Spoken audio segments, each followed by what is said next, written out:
Hi hello ಎಲ್ಲರಿಗೂ ನಮಸ್ಕಾರ. ಜ್ಯೋತಿ ಪಾಕಶಾಲೆಗೆ ತಮ್ಮೆಲ್ಲರಿಗೂ ಸ್ವಾಗತ.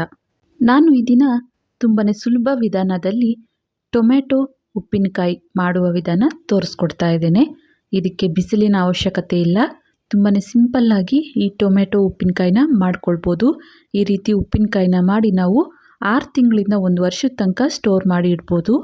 ಬನ್ನಿ ಸಿಂಪಲ್ಲಾದಂತಹ ಈ ಟೊಮೆಟೊ ಉಪ್ಪಿನಕಾಯಿ ಮಾಡೋದು ಹೇಗೆ ಅಂತ ನೋಡೋಣ. ಅದಕ್ಕಿಂತ ಮುಂಚೆ ಇನ್ನು ಯಾರೆಲ್ಲ ಸಬ್ಸ್ಕ್ರೈಬ್ ಮಾಡ್ಕೊಳ್ದೆ ವಿಡಿಯೋ ನೋಡ್ತಿದ್ದಲ್ಲಿ ಪ್ಲೀಸ್ ಸಬ್ಸ್ಕ್ರೈಬ್ ಮಾಡ್ಕೊಳ್ಳಿ. ಬನ್ನಿ ಸುಲಭ ವಿಧಾನದಲ್ಲಿ ಈ ಟೊಮೆಟೊ ಉಪ್ಪಿನಕಾಯಿ ಮಾಡೋದು ಹೇಗೆ ಅಂತ ನೋಡೋಣ. ಮೊದಲಿಗೆ ನಾನಿಲ್ಲಿ ಗ್ಯಾಸ್ ಮೇಲೆ ಕಡಾಯಿನ ಇಟ್ಟು ಗ್ಯಾಸ್ ಹಚ್ಕೊಳ್ತಾ ಇದ್ದೇನೆ. ಈ ಕಡಾಯಿಗೆ 1 ಟೇಬಲ್ ಸ್ಪೂನ್ ಆಗೋಷ್ಟು ಸಾಸಿವೆ, ನಂತರ ಅರ್ಧ ಟೀ ಸ್ಪೂನ್ ಆಗೋಷ್ಟು ಮೆಂತ್ಯ ಕಾಳು, ನಂತರ 1 ಟೀ ಸ್ಪೂನ್ ಆಗೋಷ್ಟು ಜೀರಿಗೆನ ಇದಕ್ಕೆ ಸೇರಿಸ್ಕೊಳ್ತೇನೆ. ಇವೆಲ್ಲವನ್ನು ಲೋ ಫ್ಲೇಮಲ್ಲೇ ಚೆನ್ನಾಗಿ ಫ್ರೈ ಮಾಡ್ಕೊಳ್ಬೇಕಾಗುತ್ತೆ. ಲೈಟಾಗಿ ಈ ಮೆಂತ್ಯ ಕಲರ್ ಎಲ್ಲ ಚೇಂಜ್ ಆಗಬೇಕು, ಅಲ್ಲಿವರೆಗೂ ಲೋ ಫ್ಲೇಮಲ್ಲೇ ಇವನ್ನು ಫ್ರೈ ಮಾಡ್ಕೊಳ್ಬೇಕು. ನೋಡ್ಬೋದು ಮೆಂತ್ಯ ಕಾಳು ಎಲ್ಲ ಚೆನ್ನಾಗಿ ಫ್ರೈ ಆಗಿದ್ದಾವೆ. ಈಗ ಇವನ್ನ ಒಂದು ಬಟ್ಲಿಗೆ ತೆಗೆದುಕೊಳ್ತೇನೆ. ನಂತರ ಒಗ್ಗರಣೆನ ಮಾಡ್ಕೊಳ್ತಾ ಇದ್ದೇನೆ. ಅದೇ ಕಡಾಯಿನ ಗ್ಯಾಸ್ ಮೇಲೆ ಇಟ್ಟು ಆ ಕಡಾಯಿಗೆ ನಾನಿಲ್ಲಿ ಎಣ್ಣೆನ ಹಾಕಿಕೊಳ್ತಾ ಇದ್ದೇನೆ. ಎಣ್ಣೆ ಸ್ವಲ್ಪ ಬಿಸಿಯಾದ ನಂತರ ಸಾಸಿವೆನ ಸೇರಿಸ್ಕೊಳ್ತೇನೆ. ನಂತರ 1/4 ಟೀ ಸ್ಪೂನ್ ಆಗುವಷ್ಟು ಜೀರಿಗೆನೂ ಸಹ ಸೇರಿಸ್ಕೊಳ್ತೇನೆ. ನಂತರ ಇದಕ್ಕೆ ಒಂದು ಚಿಟಿಕೆ ಆಗುವಷ್ಟು ಇಂಗು ಪುಡಿನೂ ಸಹ ಸೇರಿಸ್ಕೊಳ್ತೇನೆ. ಹಾಗೆಯೇ ಇದಕ್ಕೆ 1 ಗಡ್ಡೆ ಆಗುವಷ್ಟು ಬೆಳ್ಳುಳ್ಳಿನ ಸ್ವಲ್ಪ ಕುಟ್ಟಿ ಇದಕ್ಕೆ ಸೇರಿಸ್ಕೊಳ್ತಾ ಇದ್ದೇನೆ. ನಂತರ ಒಂದು 2 ರಿಂದ 3 ಒಣಮೆಣಸಿನ್ಕಾಯಿನ ಮುರಿದು ಸೇರಿಸ್ಕೊಳ್ತೇನೆ. ಈ ಬೆಳ್ಳುಳ್ಳಿ ಲೈಟಾಗಿ ಕಲರ್ ಚೇಂಜ್ ಆಗಬೇಕು, ಅಲ್ಲಿವರೆಗೂ ಎಣ್ಣೆಲೇ ಚೆನ್ನಾಗಿ ಫ್ರೈ ಮಾಡ್ಕೊಳ್ಬೇಕಾಗುತ್ತೆ. ಕೊನೆಯದಾಗಿ ಇದಕ್ಕೆ ಸ್ವಲ್ಪ ಕರಿಬೇವನ್ನು ಸೇರಿಸ್ಕೊಂಡು ಈ ಬೆಳ್ಳುಳ್ಳಿ ಲೈಟಾಗಿ ಕಲರ್ ಚೇಂಜ್ ಆಗೋವರೆಗೂ ಫ್ರೈ ಮಾಡ್ಕೊಳ್ತೇನೆ. ನಾನಿಲ್ಲಿ ಈ ಒಗ್ಗರಣೆ ಫುಲ್ ತಣ್ಣಗಾಗಬೇಕು, ಹಾಗಾಗಿ ಈಗಲೇ ನಾನಿಲ್ಲಿ ಒಗ್ಗರಣೆನ ಮಾಡ್ಕೊಳ್ತಾ ಇದ್ದೇನೆ. ನೋಡಿ ಬೆಳ್ಳುಳ್ಳಿ ಎಲ್ಲ ಲೈಟಾಗಿ ಕಲರ್ ಚೇಂಜ್ ಆಗಿದ್ದಾವೆ. ಈಗ ಕೊನೆಯದಾಗಿ ಇದಕ್ಕೆ ಅರ್ಧ ಟೀ ಸ್ಪೂನ್ ಆಗುವಷ್ಟು ಅರಿಶಿನ ಸೇರಿಸ್ಕೊಳ್ತೇನೆ. ಅರಿಶಿನ ಸೇರಿಸಿ ಗ್ಯಾಸನ್ನು ಆಫ್ ಮಾಡ್ಕೊಳ್ತೇನೆ. ನಾವು ಆ ಎಣ್ಣೆ ಬಿಸಿಗೆ ಅರಿಶಿನ ಹಸಿ ಸ್ಮೆಲ್ ಹೋಗುತ್ತೆ, ಹಾಗಾಗಿ ನಾವು ಇದನ್ನು ಬೇಯಿಸೋ ಅವಶ್ಯಕತೆ ಇಲ್ಲ.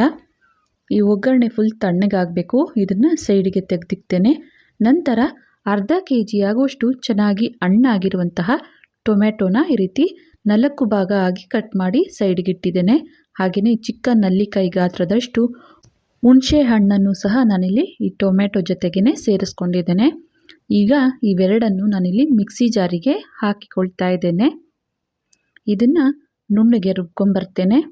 ನೋಡಿ ಈ ಟೊಮೆಟೊ ಹುಣಸೆ ಹಣ್ಣನ್ನು ಈ ರೀತಿ ನುಣ್ಣಗೆ ರುಬ್ಕೊಂಡ ನಂತರ ಇದಕ್ಕೆ 1 ಟೇಬಲ್ ಸ್ಪೂನ್ ಆಗುವಷ್ಟು ಉಪ್ಪು, ನಂತರ 2 ಟೇಬಲ್ ಸ್ಪೂನ್ ಆಗುವಷ್ಟು ಅಚ್ಚ ಖಾರದ ಪುಡಿ ಅಂದರೆ ಒಣಮೆಣಸಿನ್ಕಾಯಿ ಪುಡಿನ ಸೇರಿಸ್ಕೊಳ್ತಾ ಇದ್ದೇನೆ.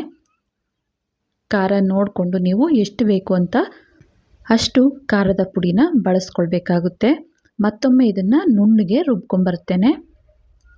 ನೋಡ್ಬೋದು ಈ ರೀತಿಯಾಗಿ ಟೊಮೆಟೊನ ಚೆನ್ನಾಗಿ ರುಬ್ಕೊಂಡಿದ್ದಾಯಿತು. ಈಗ ಗ್ಯಾಸ್ ಮೇಲೆ ಮತ್ತೊಂದು ಕಡಾಯಿನ ಇಟ್ಟು ಗ್ಯಾಸ್ ಹಚ್ಕೊಳ್ತೇನೆ.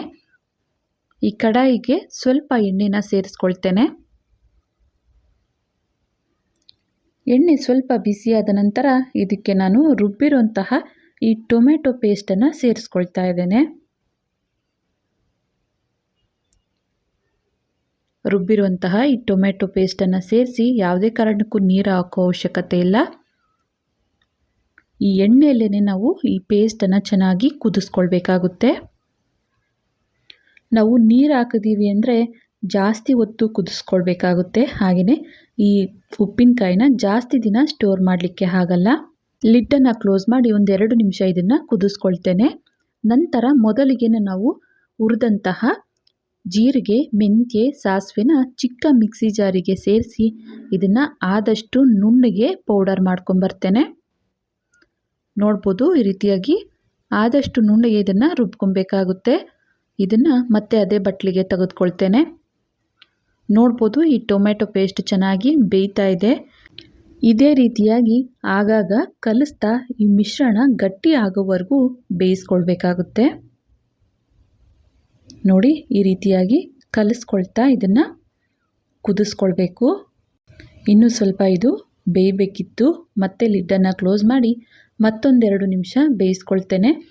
ನೋಡ್ಬೋದು ಈ ಟೊಮೆಟೊ ಪೇಸ್ಟ್ ಗಟ್ಟಿಯಾಗಿದೆ.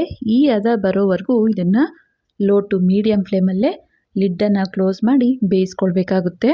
ಈಗ ಗ್ಯಾಸನ್ನು ಆಫ್ ಮಾಡ್ಕೊಳ್ತೇನೆ. ಇದು ಸ್ವಲ್ಪ ತಣ್ಣಗಾಗಲಿಕ್ಕೆ ಬಿಡ್ತೇನೆ. ನೋಡಿ ಈ ಟೊಮೆಟೊ ಪೇಸ್ಟು ಸ್ವಲ್ಪ ತಣ್ಣಗಾದ ನಂತರ ಇದಕ್ಕೆ ನಾವು ಪುಡಿ ಮಾಡ್ಕೊಂಡಿರುವಂತಹ ಸಾಸಿವೆ, ಜೀರಿಗೆ, ಮೆಂತ್ಯ ಪುಡಿನ ಸೇರಿಸ್ಕೊಳ್ತೇನೆ. ಈ ಪುಡಿನ ಸೇರಿಸಿ ಚೆನ್ನಾಗಿ ಮಿಕ್ಸ್ ಮಾಡಿ ನಂತರ ಇದಕ್ಕೆ ಮೊದಲಿಗೆ ಮಾಡಿಟ್ಟಂತಹ ಒಗ್ಗರಣೆನ ಮಿಕ್ಸ್ ಮಾಡ್ಕೊಳ್ತಾ ಇದ್ದೇನೆ. ಒಗ್ಗರಣೆನ ಸೇರಿಸಿ ಚೆನ್ನಾಗಿ ಇದನ್ನು ಮಿಕ್ಸ್ ಮಾಡ್ಕೊಳ್ಳೋಣ.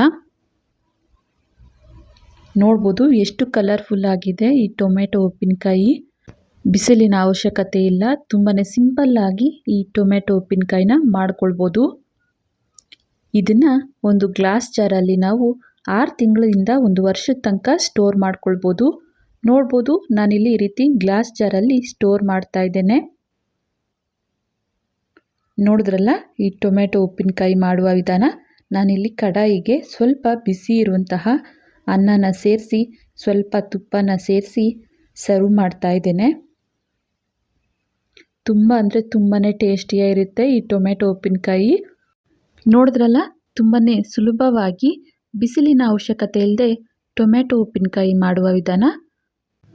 ಈ ರೆಸಿಪಿ ನಿಮಗೆ ಇಷ್ಟ ಆಯಿತು ಅಂದ್ಕೊಳ್ತೇನೆ. ಇಷ್ಟ ಆದಲ್ಲಿ ಈ ವಿಡಿಯೋಗೊಂದು ಲೈಕ್ ಮಾಡಿ. ಯಾರೆಲ್ಲ ಸಬ್ಸ್ಕ್ರೈಬ್ ಮಾಡ್ಕೊಳ್ದೆ ವಿಡಿಯೋ ನೋಡ್ತಿದ್ದಲ್ಲಿ ಪ್ಲೀಸ್ ಸಬ್ಸ್ಕ್ರೈಬ್ ಮಾಡ್ಕೊಳ್ಳಿ. ಈ ವಿಡಿಯೋ ಹೇಗೆ ಅನ್ನಿಸ್ತು ಅಂತ ಕಮೆಂಟ್ ಮಾಡಿ. ಹಾಗೆ ಈ ವಿಡಿಯೋ ಇಷ್ಟ ಆದಲ್ಲಿ ನಿಮ್ಮ ಫ್ರೆಂಡ್ಸ್ ಆ್ಯಂಡ್ ಫ್ಯಾಮಿಲಿ ಮೆಂಬರ್ಸ್ಗೆ ಈ ವಿಡಿಯೋನ ಶೇರ್ ಮಾಡಿ. ಧನ್ಯವಾದಗಳು.